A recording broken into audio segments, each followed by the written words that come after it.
नमस्कार, मी संदीप चव्हाण आणि आपण पाहताय टॉप न्यूज मराठी. पुणे पुणे तिथं काय उणे. खरं तर पुण्याची संस्कृती, पुण्यामधलं आत्तापर्यंतचं शैक्षणिक स्थान हे केवळ महाराष्ट्रापुरतं अथवा भारतापुरतं मर्यादित नाही, तर संपूर्ण जगामध्ये पुण्याचा नावलौकिक आहे. पुण्यातल्या जितक्या काही शिक्षण संस्था आहेत तिथं राज्यभरातले विद्यार्थी शिकायला येतात, परराज्यातले विद्यार्थी शिकायला येतात आणि परदेशातलेही विद्यार्थी शिकायला येतात. त्यामुळे पुणे हे विद्येचं माहेरघर आहे. पण याच पुण्याला आता गुंडांचं तळघर म्हणावं की काय अशी परिस्थिती निर्माण झाली. त्यामुळे पुणे विद्येचं माहेरघर की गुंडांचं तळघर असा प्रश्न आता महाराष्ट्रातल्या प्रत्येकाला पडायला लागलाय. कारण याच पुण्यात घडतं पोर्शे प्रकरण, पोर्शे कार प्रकरण. अगदी मोठ्या बापाचा पोरग येतं, गाडी चालवतं, रस्त्यावर कुणालाही अक्षरशः किड्या मुंग्यांसारखं उडवून निघून जातं. याच पुण्यामध्ये कोयता गँग वावरतात. वाटेल तिथं, वाटेल त्या गल्ली बोळात जाऊन नको त्याच्यावर कोयत्यानं वार करणारी ही कोयता गँग अक्षरशः नाकात दम आणला या पोलिसांच्या या कोयता गँग. हेच ते पुणे ज्या पुण्यामध्ये गाड्यांची तोडफोड कधी कोणत्या पेठेतल्या कोणत्या गल्लीत किंवा कोणत्या नगरातल्या कोणत्या कॉलनीत होईल हे सांगताच येत नाही. सकाळी उठल्यानंतरच एखाद्या बिल्डिंगच्या खाली जेव्हा लोक गोळा होतील तेव्हा त्यांना कळतं, अरे गाड्यांची तोडफोड झाली. नुसती तोडफोड नाही, गाड्या जाळल्या देखील जातात. हेच ते पुणे जिथं कोणत्याही रस्त्यावर भर दिवसा ढवळ्या तरुणींवर चाकू हल्ले होतात. आणि हेच ते पुणे ज्या पुण्यातल्या स्वारगेट या ठिकाणी अगदी भल्या पहाटे शिवशाही या बसमध्ये एक आरोपी येतो आणि तरुणीवर लैंगिक अत्याचार करून निघूनही जातो. आता एवढं सगळं या पुण्यात घडत असल्यानंतर पुण्याला केवळ विद्येचं माहेरघर म्हणता येणार नाही, हे तर महिलांचं असुरक्षित स्थळ असं म्हणता येईल. आणि गुंडांचं तळघर याच्या पलीकडे काही नाही. टोळ्यांचे गोळीबार इथेच होतात. राजकीय वरदहस्तामुळे या टोळ्या पोसल्या गेल्या, गुंड वाढले गेले. इतकंच नव्हे तर याच पुण्यात अब तक 56, अब तक 80, अब तक 100 असे मकोका या गुन्ह्याखाली आरोपींना अटक होऊन त्यांच्यावर तो मकोका लावला जातो. आणि यातच आमचे पोलीस धन्यता मानतात. 56 मकोका, 100 मकोका. अरे पण हा प्रकार नको का? कारण इथे महाराष्ट्रात ज्या पुण्याकडे संस्कृतीचं माहेरघर, विद्येचं माहेरघर म्हणून बघितलं जातं, त्याच पुण्यात आज गुंडापुंडांची दहशत, महिला असुरक्षितता याचं प्रमाण कमालीचं वाढलेलं दिसतंय. आणि त्यातच आमचे या सगळ्या गुंडपुंडांवर ज्यांनी खरं म्हणजे आपली जरब ठेवली पाहिजे, वचक ठेवला पाहिजे, या सगळ्या दहशतीला तोडून फोडून काढलं पाहिजे, तेच राजकारणी नको ते भरळतात. आपण काय बोलतोय याचा यांना मागमूसच राहत नाही. म्हणून माझं आजचं लाईव्हच आहे काय की गृहराज्यमंत्र्यांना आली नाही बोलताना शरम, वस्त्रोद्योग मंत्र्यांकडून स्वतःच वस्त्रहरण. कदम सावकारे जरा सावरा रे. अरे पुण्यात जी घटना घडली ती इतकी संवेदनशील घटना होती की जिचा निषेध करावा तितका थोडा. पण याच सगळ्या प्रकरणात या राज्यमंत्र्यांनी आणि वस्त्रोद्योग मंत्र्यांनी नको ते भरळून चांगल्या उत्तम ठिकाणी जी सुरक्षा द्यायला पाहिजे, उत्तम ठिकाणी त्या ठिकाणी चांगल्या पद्धतीने महिलांना सुरक्षा पुरवायला पाहिजे, तर त्यांच्याच बद्दल नको ती वाक्य बरळून निघूनही जातात. स्वारगेटला काय घडलं हे आता अख्ख्या महाराष्ट्राला माहिती आहे. स्वारगेटला जे काही घडलं त्याचा पूर्ण निषेध आहे. एक आरोपी जो ऑलरेडी गुन्हेगार आहे, ज्याची महिलांकडे बघण्याचीच पद्धत चित्र विचित्र आहे, ज्याच्यावर आधीच 5 गुन्हे दाखल आहेत, ते देखील महिलांच्या संदर्भातल्या तक्रारी आहेत, असा आरोपी स्वारगेटच्या आजूबाजूच्या परिसरात फिरतो.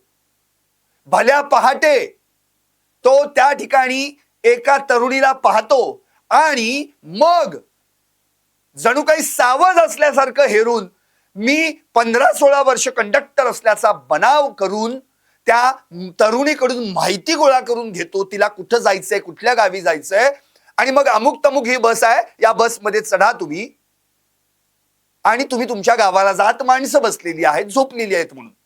का तर पहाट होती.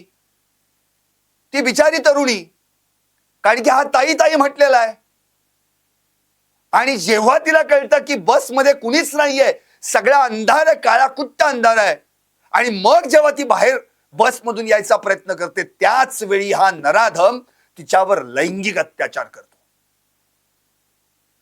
आणि हे सगळं घडल्यानंतर जणू काही झालंच नाही असं म्हणून एक गाडी पकडतो आणि आपल्या गावी निघूनही जातो. मग मात्र ती तरुणी, हतबल झालेली तरुणी, जेव्हा तिच्या जवळच्या व्यक्तीला, मित्रांना, नातेवाईकांना हे सगळं कळवते, आणि मग सुरू होतो भल्या पहाटे घडलेल्या या दुष्कृत्यातील आरोपीचा तपास. आता हा तपास सुरू झाल्यानंतर पोलिसांच्या नाकी नऊ आणणारा हा आरोपी सापडतो किती तासांनी? तब्बल 72 ते 75 तासांनी. काय व्यवस्था आणि काय चाललंय नेमकं या पुण्यामध्ये, जिथं संस्कृती जपली जाते, महिलांचा आदर सन्मान राखला जातो, त्या आरोपीला पकडण्यासाठी पोलिसांना 13 पथकं, 8 टीम, डॉग स्क्वॉड, ड्रोन कॅमेरे, एवढी सगळी व्यवस्था करावी लागते, ती फक्त एका आरोपीला पकडण्यासाठी, ज्या आरोपीनं नाकी 9 आणले. आता या आरोपीला पोलिसांनीच पकडलं म्हणून ते त्यांची छाती बडवून घेतील का? नाही. आणि जे पोलिसांनी डिक्लेअरच केलं होतं 1 लाखाचं बक्षीस, जो या आरोपीविषयी माहिती देईल त्याला आम्ही 1 लाख रुपये देऊ म्हणून. का तर पोलिसांना माहिती आहे, लोकांच्या मदतीशिवाय, लोकांच्या सहकार्याशिवाय या आरोपीला पकडताच येऊ शकणार नाही. शेवटी तेच झालं. गाव करी ते राव न करी, गावकऱ्यांनी मदत केली म्हणून पोलिसांना हा आरोपी सापडला. अर्थात मी त्याकडे नंतर येणारच आहे. पण या सगळ्या दरम्यान, या तपासादरम्यान, जेव्हा आपले सरकार जागं होतं, खडबडून जागं होतं, आणि मग एक एक मंत्री त्या ठिकाणी भेट द्यायला येतात, आणि मग कशी व्यवस्था आहे, काय झालं वगैरे सगळं विचारतात, आणि मग ब्रीफ करतात पत्रकार परिषदेमध्ये, तेव्हा नको ते बरळतात. पहिले मंत्री, जे पहिल्यांदाच मंत्री झाले, अर्थात राज्यमंत्री योगेश कदम, यांनी पत्रकारांना काय म्हटलं? त्यांची वाक्य जशीच्या तशी ऐकवतो म्हणजे तुमच्या लक्षात येईल की आपण कुणाविषयी काय बोलतोय. योगेश कदम, एक कोणतरी आरोपी येतो, तो गोड बोलतो, ब्रेन वॉशिंग करतो, आणि मग तिथं कुठलीही छापा हाणामारी, कुठलेही आर्ग्युमेंट्स, कुठलाही फोर्स, असं काहीही घडलं नाही. योगेश कदम सांगायला सुरुवात करतायत की त्या दरम्यान काय घडलं का, तर त्यांना माहिती मिळालेली आहे, त्या माहितीवर आधारित ते बोलतायत. काय बोलतायत ऐका परत. तिथं कुठलीही हाणामारी, तिथं म्हणजे बसमध्ये, कुठलेही आर्ग्युमेंट्स, कुठलाही फोर्स, असं काही घडलं नाही. जे काही घडलंय ते अतिशय शांततेनं घडलंय, किंवा तिथे आरडाओरड चालू आहे, हाणामारी चालू आहे, असं काहीच घडलं नाही. त्यामुळं आजूबाजूच्या लोकांनाही काही कळलं नाही. हो योगेश कदम, काय बोलताय आपण? आरडाओरडा केला नाही, तिनं प्रतिकार केला नाही म्हणून हा प्रसंग घडला असं तुम्हाला म्हणायचं आहे? पहिल्यांदा मला या प्रश्नाचं उत्तर द्या. तिनं आरडाओरडा केला का नाही? तिनं प्रतिकार केला का नाही? तिनं त्याच्या तावडीतून सुटण्यासाठी स्ट्रगल केलं का नाही? हे बघायला कोण होतं? तुम्हाला या तुमच्याच या वाक्यावर राज्यातल्या महिलांनी काय प्रतिक्रिया दिल्यात ऐकल्यात का प्रसार माध्यमांवर? काय म्हणाल्यात? अहो मंत्री साहेब, तुम्ही होतात का तिथं बघायला?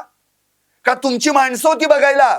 तिनं आरडाओरडा केला नाही का? तिनं प्रतिकार केला नाही का? तिनं स्ट्रगल केलं नाही का? कुठली हाणामारी झटापट त्यांच्यात झाली नाही म्हणून तुम्ही होतात का बघायला? का तुमचे कोण लोक होते बघायला? अहो अशा पॅनिक परिस्थितीमध्ये एकतर तिला आता मी काय करून काय नको, या नराधमाच्या तावडीतून स्वतःला कसं सोडू, अशा प्रयत्नात तिने धडपड केली असेल. त्या ठिकाणी ती अक्षरशः म्हणजे पूर्णपणे काय म्हणतो आपण त्याला, की कधी ह्याच्या तावडीतून सुटते यासाठी काय काय केलं असेल ते तिला माहिती. प्रत्येकाची प्रतिकार करण्याची भूमिका त्याच्या त्याच्या ताकदीनुसार त्यावेळच्या सिच्युएशन नुसार असते. भल्या पहाटे एका बसमध्ये कुणीही नसताना त्या बसमध्ये हा आरोपी तिला त्या बसमध्ये नेतो आणि अत्याचार करतोय. जी शिवशाही गाडी आपण म्हणतो, नाव पण काय शिवशाही, सगळे पॅक बंद ती, आणि त्या गाडीमध्ये तिच्यावर अत्याचार करतोय. त्यावेळी ती ओरडली नसेल? अहो कोणती महिला असेल अशी की जिने प्रतिकार केला नसेल, जी ओरडली नसेल? पण हा जर त्यावेळी तिच्यावर जबरदस्ती करताना तिला अक्षरशः मारहाण त्यांनी केली असेल, जिभे मारण्याची धमकी दिली असेल, अशा वेळी या स्त्रीनं काय करायचं होतं? काय अपेक्षित होतं तुमचं? प्रतिकार करायला पाहिजे होता म्हणजे काय? काय तुमचं वाक्य आहे? प्रतिकार केला असता तर प्रसंग टळला असता, आजूबाजूच्या लोकांना कळलं असतं. पण काही हाणामारी झाली नाही, काही आर्ग्युमेंट झाली नाहीत, सगळं कसं शांततेनं घडलंय. म्हणजे म्हणायचं काय तुम्हाला? अहो आपण काय बोलतो ह्या वाक्यानं काही अर्थ तरी आहे? लाज लज्जा शरम. अहो ही जी वाक्य तुम्ही बोललात ना, ही चौका चौकात कुठे एखादी काही चर्चा झाली तर सर्वसामान्य माणूस बोलतो. तुम्ही आज कुठल्या पदावर आहात? संविधानिक पदावर आहात. नुसत्या पदावर नाही, गृहराज्यमंत्री पदावर आहात, मिनिस्टर ऑफ स्टेट. देवेंद्र फडणवीसांकडे जे गृहमंत्री पद आहे त्याच्यानंतर सेकंड नंबर तुम्ही आहात. आणि तुमच्याकडनं ही अशी अपेक्षा बोलण्यातली, हे अशी वाक्य. बरं नंतर परत तुमच्यावर टीका झाली, त्यावर तुम्ही काय स्टेटमेंट दिले? नाही पोलिसांनी जसं मला सांगितलं तसं मी बोललो म्हणून. म्हणजे पोलिसांनी असं सांगितलं का तुम्हाला बोलायला? अहो तुम्हाला स्वतःची सत्संग बुद्धी आहे ना? कुणाची तरी ती आई आहे, बहीण आहे, तिने प्रतिकार केला नसेल, तिने आरडाओरडा केला नसेल असं तुम्ही कसं काय म्हणू शकता? याचाच अर्थ तुम्ही किती संवेदनशील आहात हे याच्यातनं समजतंय ना. एकतर इतकी संवेदनशील घटना आणि त्यात तुमची ही असंवेदनशील वक्तव्य. अखेर गृहमंत्री मुख्यमंत्री देवेंद्र फडणवीसांना तुमच्याविषयी बोलावं लागलं, स्टेटमेंट द्यावं लागलं की ते नवीन आहेत तरी देखील संवेदनशील गोष्टीमध्ये बोलताना जपून बोलायला हवं, काळजी घ्यायला हवी, असे कान टोचलेत तुमचे. म्हणजे महाराष्ट्रात जिथे कुठे केवळ स्वारगेट नव्हे, जे काय अत्याचार घडतायत त्यावेळी ती स्त्री जो काही प्रतिकार करत असेल, जो काय आरडाओरडा करत असेल, तो कुणाच्या कानावर पडेल न पडेल, अहो ती आरडाओरडा करत होती, प्रतिकार करत होती, तो तुमच्या कानी नाही पडला. प्रश्न हाच उरतो की आरोपीला पकडून त्याला शोधून काढून पुढची शिक्षा लागेल, सगळं मान्य आहे. पण आज त्या तरुणीला आयुष्यभर त्या प्रसंगाचं जे दुःख भोगावं लागणार आहे, तो प्रसंग आठवून आठवून तिला जो दुःख त्रास सहन करावा लागणार आहे, त्याचं काय काय तुम्ही म्हणालात? तुमची वाक्य सांगतो, आणखी बरीच वाक्य आहेत तुमची. आरोपीवर काही चोरीचे गुन्हे दाखल आहेत. ग्रामीण भागातील आरोपी, त्यांचं रेकॉर्ड शहरवाल्यांकडे नाहीये, शहर पोलिसांकडे. अरे मग तुम्ही गृहराज्यमंत्री आहात ना, ग्रामीण आणि शहर हा भाग कशाला ठेवलाय? त्या रेकॉर्डवर एकतर एक अशी नोंद पण आहे की स्वारगेटमध्ये जानेवारीमध्ये स्वारगेट परिसरात मोबाईल चोरीच्या चौकशी प्रकरणी त्याची चौकशी झाली होती. म्हणजे शिवाय 5 गुन्हे त्याच्यावर आधी दाखल होते. महिलांच्याच तक्रारी त्याच्या विरोधात आहेत. आज कोर्टामध्ये सरकारी वकिलांनी सांगितलं या संदर्भात, तपासी अधिकाऱ्यांनी नांदरेंनी सांगितलंय. मग ही माहिती तुमच्याकडे नव्हती. आणखी तुम्ही काय म्हणालात, आम्ही तिथलं सीसीटीव्ही फुटेज चेक केलं, ज्या ठिकाणी जो स्पॉट होता त्या आवारामध्ये रात्री 1:30 वाजता, रात्री 3:30 वाजता PI आणि त्यांची सगळी टीम त्या ठिकाणी प्रत्यक्ष हजर होती.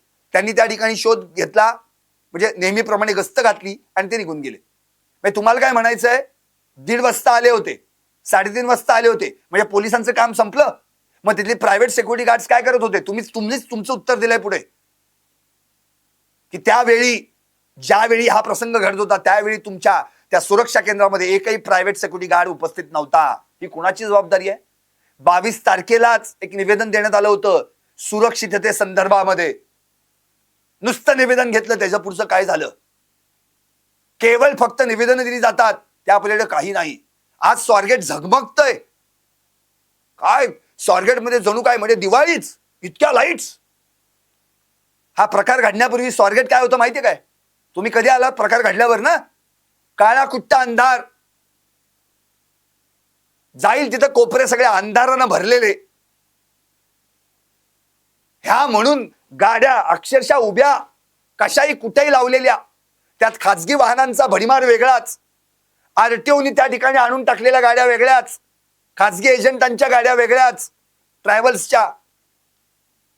शिवाय तुमच्या बंद पडलेल्या बस तशाच. आता काय करायचं?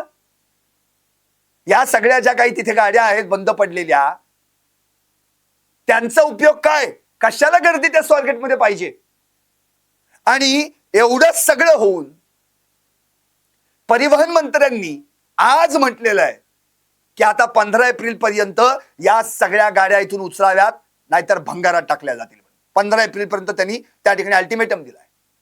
शिवाय त्यांनी एवढं पण म्हटलेलं आहे, परिवहन मंत्री प्रताप सरनाईक यांनी म्हटलेलं आहे की जो या गुन्ह्यातला जो आरोपी आहे दत्ता खाडे, त्यांनी काय केलं बघा, स्पष्टपणेच म्हटलेलं आहे. दत्ता गाडे म्हणून त्याचं नाव आहे, माफ करा, दत्ता गाडे. यांनी काय केलं, ती बस ऑलरेडी उघडी आहे का नाही याची खात्री केलेली आहे, दरवाजा उघडा आहे की नाही. कारण की त्याला कसं माहिती या बसचा दरवाजा उघडा आहे? तो उघडला आणि ओपन पण झाला, शिवशाही सारख्या बसच्या. इथं प्रताप सरनाईकांनी म्हटलेलं आहे की जर या प्रकरणामध्ये तो बसचा दरवाजा उघडू शकतो हे जर निदर्शनास आलं तर मात्र डेपो मॅनेजर, कंट्रोलर आणि ड्रायव्हर यांच्यावर कारवाई होणार. किती बसचे दरवाजे उघडे असतात रात्रभर त्या स्वारगेटच्या? याची कधी चौकशी केली आहे? प्रत्येक बसमध्ये आज जाऊन जे काही PI आणि तुमची जी पोलीस टीम फिरते ती बसमध्ये जाऊन चेक करते का की नेमकं काय चाललंय इथे, काय काय आढळलं त्या बसमध्ये? आता मी सांगणार नाही, त्या अख्ख्या महाराष्ट्राने पाहिलेलं आहे. मग एवढं सगळं अक्षरशः निर्जन असल्यासारखं ते स्वारगेटचं ठिकाण बनतं आणि त्या ठिकाणी नको ते उद्योग होतात. तरी देखील सुरक्षिततेच्या कारणावरून तुम्ही सांगताय की नाही नाही तिथे पोलीस आणि त्यांची टीम 2 वेळा येऊन गेली होती म्हणून. अहो तिथे 24 तास सुरक्षा पाहिजे, प्रायव्हेट सिक्युरिटी गार्ड्स पाहिजेत. आणि स्वारगेट हे पुण्यातलं असं वर्दळीचं ठिकाण आहे, एक वेळ पुणे झोपेल पण स्वारगेट नाही. आणखी काय पुढे आहे बघा, त्या ठिकाणी खाजगी एजंट्स, तृतीयपंथी, गुंड यांचा त्रास कितीतरी द्या, कितीतरी वेळा अनेकांना झालेला आहे. त्याच्या तक्रारी देखील दाखल झाल्या असतील, पण त्याबद्दल कुणीही काही बोलत नाही. 2024 ते 2025 या वर्षात तुम्ही सांगितलं, काय म्हणालात तुम्ही की तिथे जी घटना घडली त्या आवारात जवळपास 7196 कारवाया आतापर्यंत केलेल्या आहेत. आणि हा जो सप्टेंबर ते आता अखेरपर्यंत या 4500 कारवाया झालेल्या आहेत, म्हणजे या 4-4.5 महिन्यामध्ये. अरे या कारवाया झाल्या जरी असल्या तरी तुमच्या त्यातल्या कारवायांमध्ये ट्रॅफिकच्याच कारवाया जास्त असतात. या बाबतीतल्या कारवाया किती आहेत? चेन स्नॅचिंग असो, आणखी महिलांची छेडछाड करणं असो, गुंडांचा त्या ठिकाणी दमदाटी करणं असो, या सगळ्या गोष्टींवर अंकुश कधी ठेवला जाणार? आणखी काय पाहिले, मग तुम्ही तुमचं ते वाक्य बोलून गेलात. शेवटी तुमच्या वाक्यावर कितीतरी जणांनी टीका केली. जितेंद्र आव्हाड असतील, संजय राऊत असतील, सगळ्या महिला राजकीय राजकारणी असतील, सगळ्यांनी टीका केली. आणि तरी देखील एवढं बोलून तुम्ही म्हणता की नाही नाही ते पोलिसांनी जे सांगितलं ते मी बोललो म्हणून. अहो, आपण एका महिलेविषयी बोलतोय जिच्यावर अत्याचार झालेला आहे, जी पीडिता आहे, आणि तिच्यावर जो प्रसंग ओढवला त्यावेळी तिने जी काही प्रतिक्रिया दिली असेल, जे काही प्रतिकार केला असेल, जो काय आरडाओरडा केला असेल, दुर्दैव आहे की इतरांच्या कानावर गेलं नाही. पण तिने केलंच नाही. केलं असतं तर प्रसंग टळला असता. हे बोलणं, हे विधान मात्र चुकीचं आहे. याचं समर्थन होऊच शकत नाही. आणखी आता दुसरे मंत्री पाहूयात. दुसरे मंत्री आहेत संजय सावकारे. हे देखील पहिल्यांदाच मंत्री बनले, वस्त्रोद्योग मंत्री. पण या वस्त्रोद्योग मंत्र्यांनी असं अशी काही भरळ ओकली आहे काय, कुठल्या आविर्भावात बोलत असतात कुणास ठाऊक, घटना काय घडली आहे, तुम्हाला विचारलेल्या प्रश्नावर तुम्ही उत्तर काय देताय, प्रश्न काय होता आणि तुमच्या बोलण्यामागचं कारण काय आहे हेच अजून नीट समजू शकलेलं नाहीये. काय बोलले संजय सावकारे? देशात अशा घटना घडतच असतात आणि त्यावर कारवाई ही सुरूच असते. केवळ एका घटनेमुळे महिला सुरक्षित नाहीत असं म्हणता येणार नाही. जशा महिला सुरक्षित असल्या पाहिजेत तसेच पुरुष देखील सुरक्षित असले पाहिजेत. आणि शेवटी गुन्हेगार कुठे ना कुठेतरी कुठल्या तरी भागामध्ये हे असतातच आणि त्यामुळे असे गुन्हे घडतातच आणि शासन त्यांच्यावर कारवाई करतच असते. अरे म्हणजे तुम्हाला म्हणायचंय काय, देशात अशा घटना घडत असतात आणि कारवाई म्हणजे देशात अशा घटना घडल्यानंतर आम्ही कारवाई करणार, म्हणजे घटना या घडणारच आणि घडल्यानंतर तुम्ही कारवाई करणारच. त्या घडू नये यासाठी तुमचा काही प्रयत्न नाहीये. थोडक्यात बडे बडे देशों में छोटी छोटी बातें होती रहती है वाक्य आठवतंय का? एका बड्या नेत्याला याच वाक्यावरून राजीनामा द्यावा लागला होता. आज तुमच्या दोघांच्याही राजीनाम्याची मागणी होतीये. पुण्यात आंदोलन होणार आहे, तिरडी उठाव आंदोलन म्हणून. इतकी वाईट परिस्थिती की आपण काय बोलतोय, घटना घडतच असतात, सहज बोलून गेलात तुम्ही. म्हणजे फक्त तिकडे घटना घडली रे घडली की तुम्हाला कारवाई करायची बस, घटना घडू नये यासाठी काहीच प्रयत्न नाहीत. वस्त्रोद्योग मंत्री ना तुम्ही स्वतःच तुमच्या स्वतःचं वस्त्रहरण करून बसलात हे असं वाक्य बोलून. तुम्हाला देखील तंबी दिली आहे देवेंद्र फडणवीस मुख्यमंत्र्यांनी की जरा जपून बोलावं. आपण काय बोलतोय, संवेदनशील प्रकरणात बोलतोय आपण. पण आजकाल मंत्र्यांना कसं कुठे काय बोलायचं खरं म्हणजे याचा आता ट्युशनच लावली पाहिजे. म्हणजे मुख्यमंत्र्यांना विनंतीच करायला पाहिजे पत्र लिहून की जे कोण तुम्ही मंत्रिमंडळात मंत्री म्हणून घेणार आहात ना त्यांना पहिल्यांदा जनतेशी किंवा मीडियाशी संवाद साधताना कसं बोलावं याचे क्लासेस किंवा याचे एक शिबिर द्यावं. शिबिरामध्ये त्यांना द्यावं. 15-20 दिवसांचं शिबिर त्यांच्यासाठी खुलं करावं, ब्रीफ करावं त्यांना की आपल्या बोलण्यामुळं जनमानसावर समाजावर विपरीत परिणाम होतो याचा विचार करतच नाही कुणी. बिनदिक्कतपणे खुल्लम खुल्ला जे काही वाक्य तोंडात येईल ते बोलून मोकळे होता तुम्ही आणि नंतर परत मीडियावरच घसरायचं आणि म्हणायचं नाही ती माझी वाक्य तोडून मोडून लावली गेली, विपर्यास केला गेला माझ्या विधानांचा. काय विपर्यास केला? तुम्ही जे बोललात तेच तर वाक्य असतात ना आमच्याकडे. आमच्याकडे काय म्हणजे वेगळं आहे का काही? अहो जे बोलतात तेच प्रत्यक्ष दाखवत असतो आम्ही. हल्ली तर मंत्र्यांच्या कुठल्याही कॉन्फरन्स या लाईव्ह असतात. लाईव्ह म्हणजे काय समजून घ्या पुन्हा एकदा. जसं बोलतात तसंच्या तसं त्या वाहिनीवरून, सॅटेलाइट चॅनेलवरून किंवा युट्यूब चॅनेलवरून, प्रसार माध्यमांवरून प्रसारित होत असतं आणि समोर प्रेक्षक ऐकत असतात. काही याच्यात काहीही कुठलं कसलंही मॉर्फो वगैरे काही केलं जात नाही. तुम्ही जसं बोलतात तसंच्या तसं वाक्य. मग आता इथे आम्ही काहीतरी वेगळं घुसवतोय हे बोलून कसं काय तुम्ही मीडियावर ढकलता हो? विपर्यास केला जातो, तोडून मोडून वाक्य दाखवली म्हणून. आपण बोलताना ताळतंत्र बाळगलं पाहिजे ना, ते राहिलं बाजूलाच. खरं म्हणजे आपल्याकडे जी काही यंत्रणा आहे, ती यंत्रणा प्रसार माध्यमांच्या माध्यमातून तुम्ही जे काही बोलता वगैरे, ती तात्काळ सगळीकडे जाते ना. काही क्षणाला आहोत आत्ता बोलताय, त्या क्षणालाच लोक तुम्ही काय बोलता हे ऐकतो आपण. बघा ना सगळी आजकालची भाषणं राजकारण्यांची, लाईव्ह म्हटलं की थेट समोर. माताच्या तोडमोड झाली कुठे? म्हणजे एवढ्या जनतेने ऐकलेली वाक्य ही खोटी. म्हणजे तुम्ही जे बोललात त्याचं काही घेणं देणं नाही. अहो, आपण बोलताना विचार करणं गरजेचं आहे की आपण काय बोलतोय आणि कोणत्या वाक्यांवर, कोणत्या विषयावर, कुठल्या घटनेवर बोलतोय आणि ती घटना किती संवेदनशील आहे. या प्रकरणाचं गांभीर्य समजून घ्यायला हवं. आणि तुमच्यासारख्या राजकारण्यांनी समजून घेतलं ना, तर बाकीचे सगळे जे काही तुमच्या हाताखाली डिपार्टमेंट्स आहेत त्यात जे काम करतायत ना, ते समजून घेतील. स्वारगेटची सुरक्षा अक्षरशः ऐरणीवर आलेली आहे. परिवहन मंत्र्यांनी खरंच जे आता ते म्हणालेत ना, सीसीटीव्ही कॅमेरे आता प्रत्येक बसमध्ये, नंतर अमितेश कुमार पोलीस आयुक्त यांनी तर म्हटलं आता सेफनेट महिलांसाठी आम्ही सुरू करणार आहोत वगैरे. सुरक्षा महिला डार्क स्पॉट मध्ये आता लाईट्स असतील. हे करा, पहिल्यांदा करा हे. कारण की कोण कुठे कशा कुठल्या स्वरूपात कोण फिरतोय कुठे आरोपी काहीही कळत नाही. हिस्ट्री सिटर्स आहेत, सराईत गुन्हेगार आहेत, त्यांचे फोटो फुटेज तुमच्याकडे असतं. सरळ एक आरोपी येतो, तरुणीला घुलवतो, भुलवतो, बसमध्ये त्या ठिकाणी तिला चढवतो, लैंगिक अत्याचार करतो आणि सरळ निघून पण जातो. भल्या पहाटे स्वारगेटला.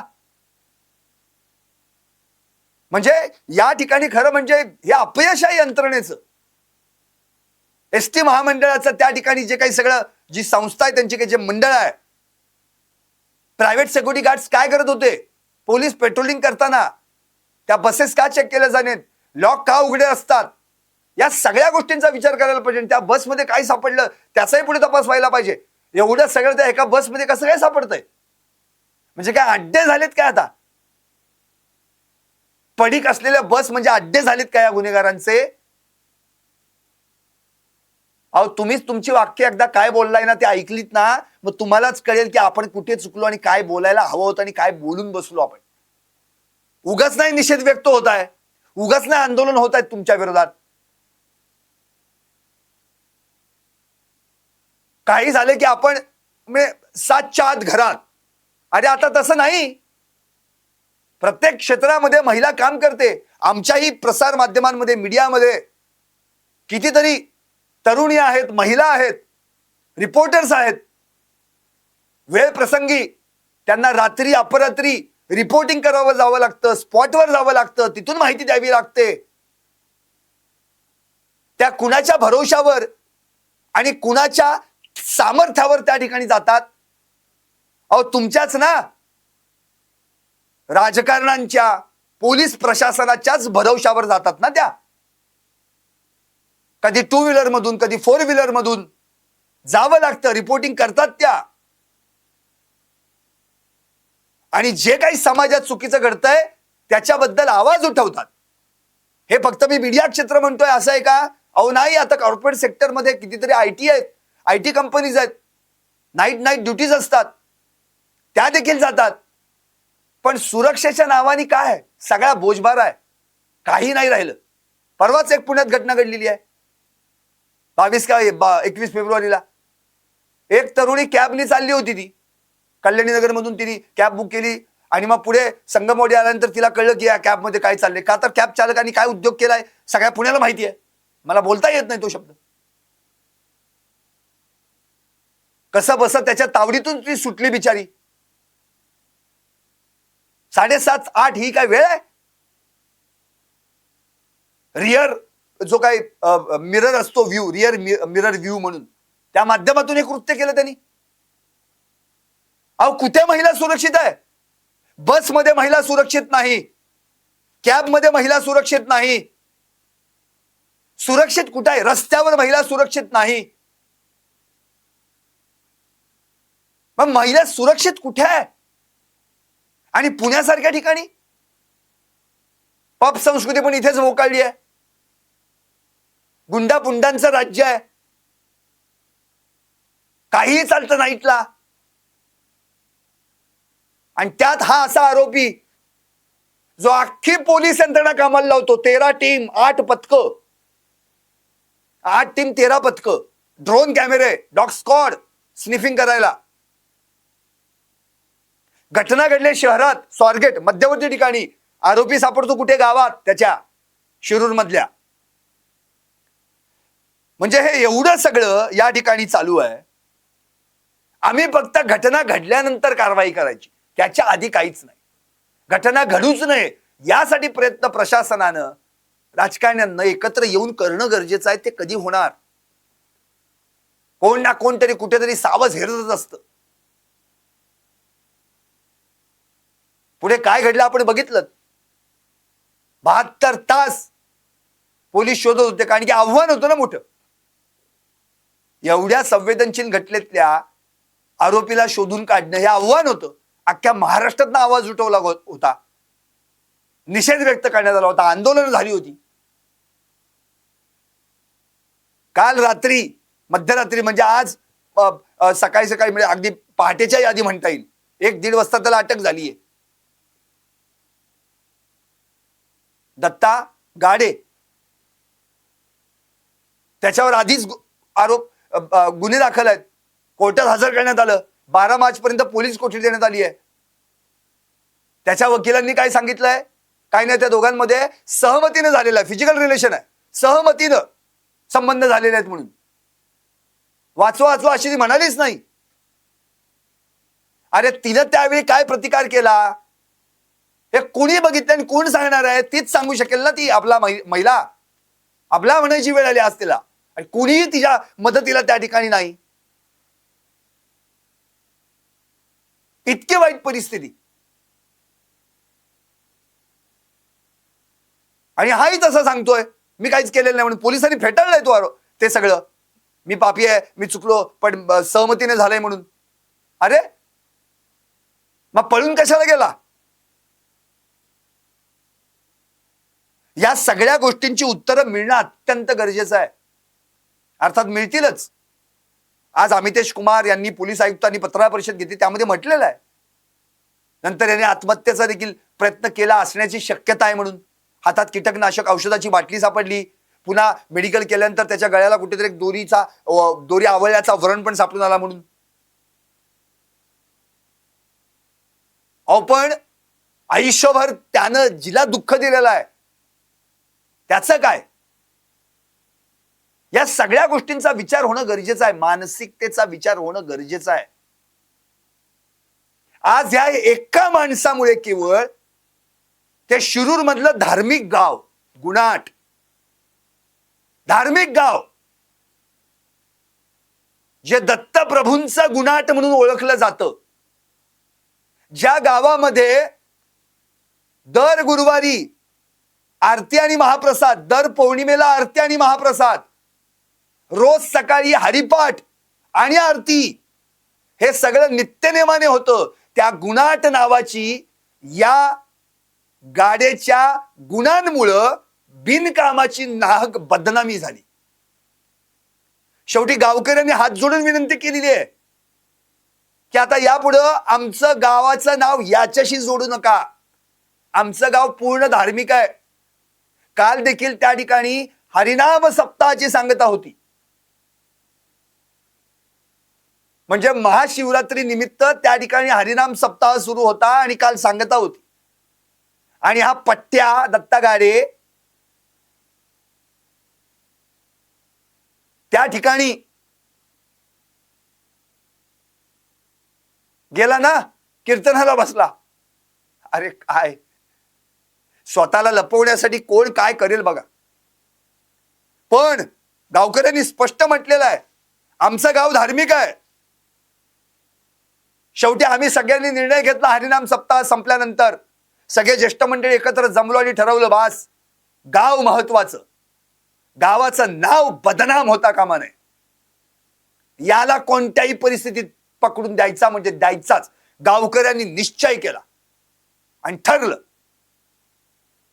कारण की पोलीस दुपारी आलेच होते 4 वाजता पथकं घेऊन त्याचा शोध घ्यायला.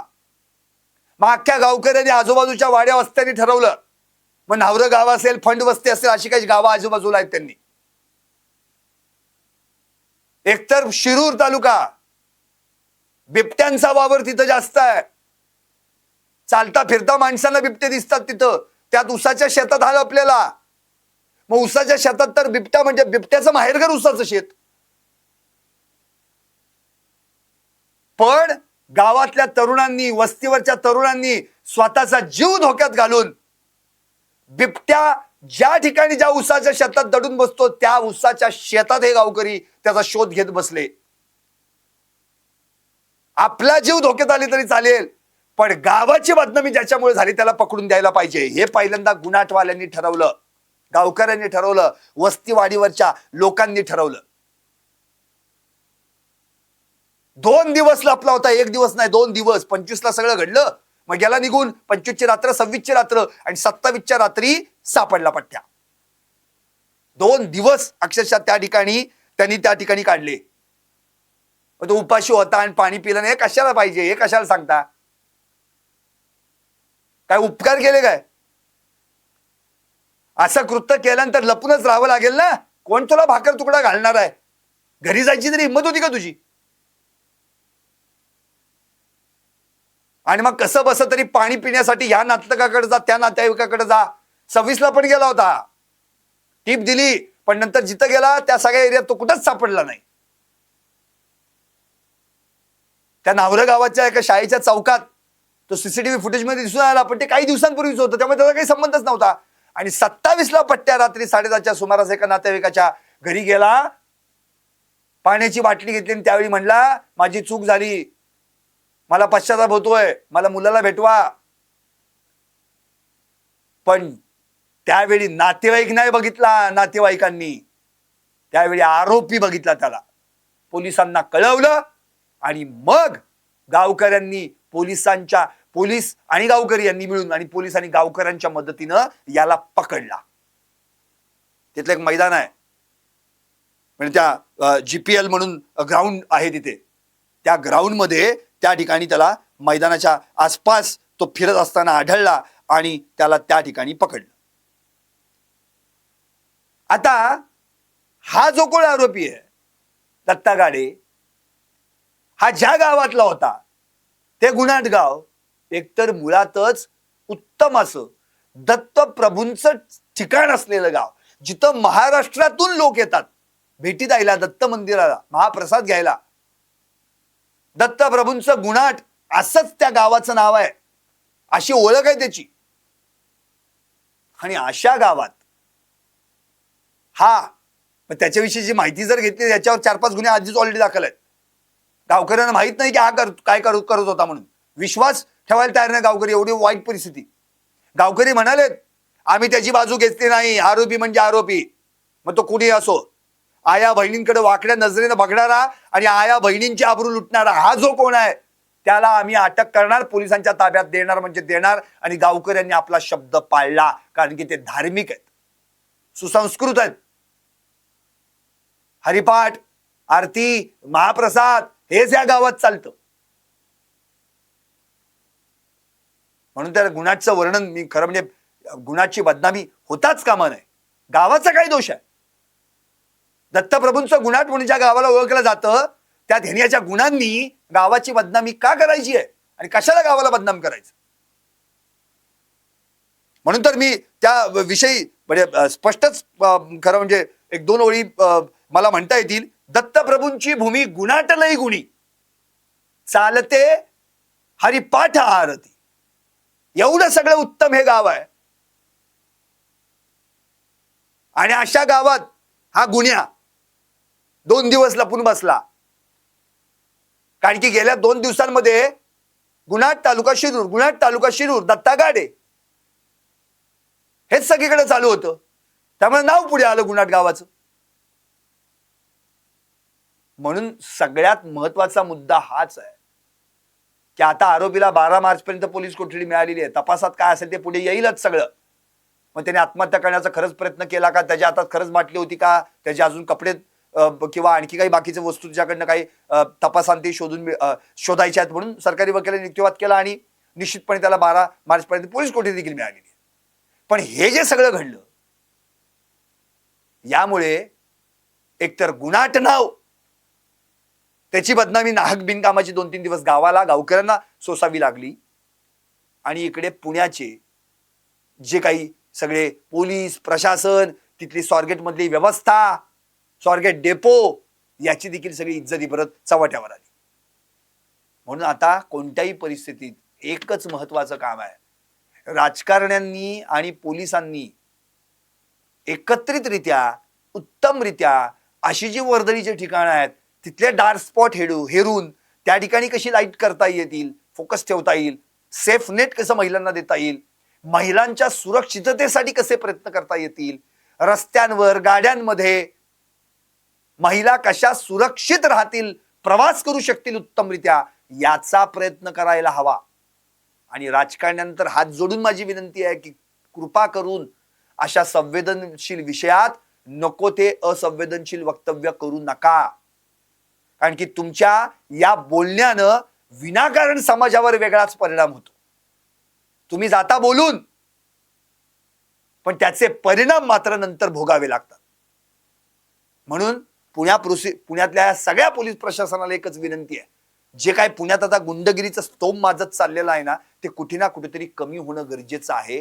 त्याला आळा घालणं, त्याच्यावर अंकुश ठेवणं, वचक ठेवणं, जरब ठेवणं, यासाठी प्रयत्न करणं गरजेचं आहे.